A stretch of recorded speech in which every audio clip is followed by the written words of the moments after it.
Salut, c'est Hervé Digiroche. Je voulais vous parler d'un sujet qui est assez classique pour les recruteurs. Si vous recrutez, c'est celui du tempo. Le tempo, c'est un point qui est super important. Imaginez que vous vendez votre maison, vous avez le projet de vendre votre maison, donc vous cherchez des acquéreurs. Eh bien, en fait, deux situations se présentent si on veut être schématique. Il y a la situation où vous avez choisi de vendre votre maison, vous avez déterminé un prix, vous savez à peu près à qui vous voulez le vendre, à des retraités, à une jeune famille, ça dépend de la façon dont est fait votre bien, et puis vous avez déterminé un prix.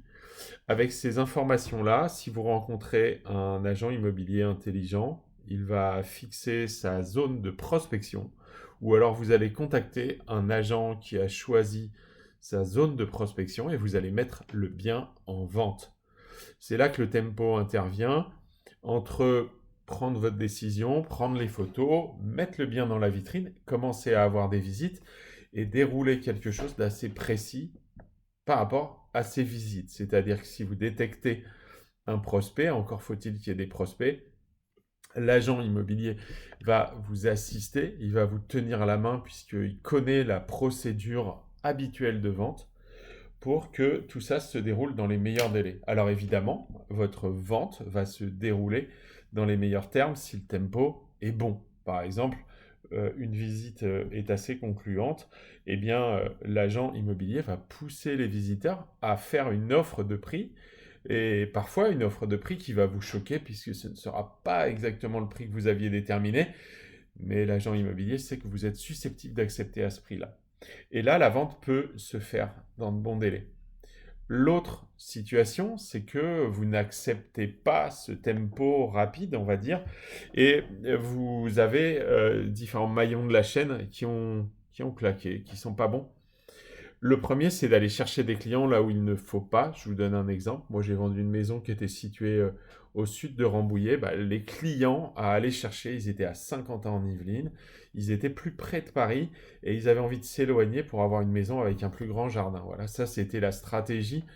Et la stratégie, elle était validée avec un agent immobilier qui était basé à Saint-Quentin-en-Yvelines et pas un agent immobilier qui était basé à Rambouillet. Le deuxième point, c'est que sur le prix, l'agent m'a dit, ben, ok, peut-être, il faudrait faire un petit rafraîchissement de la maison, tu verras, du coup, ça passera mieux. Bah, ça, le fait de pimper la maison peut aider parce que à chaque frein, eh ben, on perd quelque chose.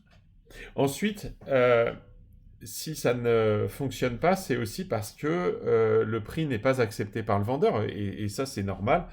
Mais c'est un petit peu comme un avion, vous pouvez toujours tirer sur le manche s'il n'y a pas de puissance derrière pour pousser l'avion en hauteur. Vous allez aller au décrochage, c'est-à-dire que vous allez avoir un bien qui va rester en vitrine trop longtemps et vous allez accomplir une deuxième bêtise qui est celle d'aller voir une autre agence au même prix. Et cette autre agence au même prix, soit elle se dit que elle verra et elle ne vendra jamais, soit elle vous secoue en vous proposant de baisser le prix ou de pimper la maison à nouveau. Donc on repart dans la boucle vertueuse. Et si vous n'acceptez pas, votre bien va se retrouver dans une deuxième agence, une troisième agence, une quatrième agence. Et là, vous allez dans le mur. Vous allez dans le mur parce qu'en fait, eh bien, vous irez voir une troisième agence et une quatrième agence et rien ne changera. Eh bien, pour recruter, c'est un petit peu pareil. Si vous voulez choisir les meilleurs candidats, eh bien, vous êtes forcé de trouver la bonne altitude, le bon niveau de salaire. Vous êtes obligé, vous devez pimper votre job doit être séduisant. En fait, vous êtes vendeur, vous vendez votre job et il faut trouver le meilleur acquéreur. Le meilleur acquéreur, c'est quelqu'un qui a le budget, donc qui accepte le salaire. C'est quelqu'un qui est pressé, c'est-à-dire qu'il sait négocier son préavis ou alors qu'il est à la recherche d'un emploi. Et ça, c'est pas un problème pour une personne à recruter. Quelqu'un qui est en recherche d'emploi n'est pas un sous-candidat. Et aussi, il faut que vous fassiez confiance à votre recruteur. Votre recruteur, c'est votre meilleur intermédiaire parce qu'en fait, lui, il peut dire des choses au candidat que vous ne pouvez pas lui dire. Ce que vous allez dire, vous, au candidat, c'est forcément des choses négatives, c'est forcément parfois un petit peu éloigné réalité du poste, eh bien nous avons la capacité de dire des choses un petit peu plus difficiles aux candidats, expliquer pourquoi votre entreprise a eu des difficultés économiques ou pourquoi votre concurrent qui recrute à un meilleur salaire n'est pas forcément le meilleur choix.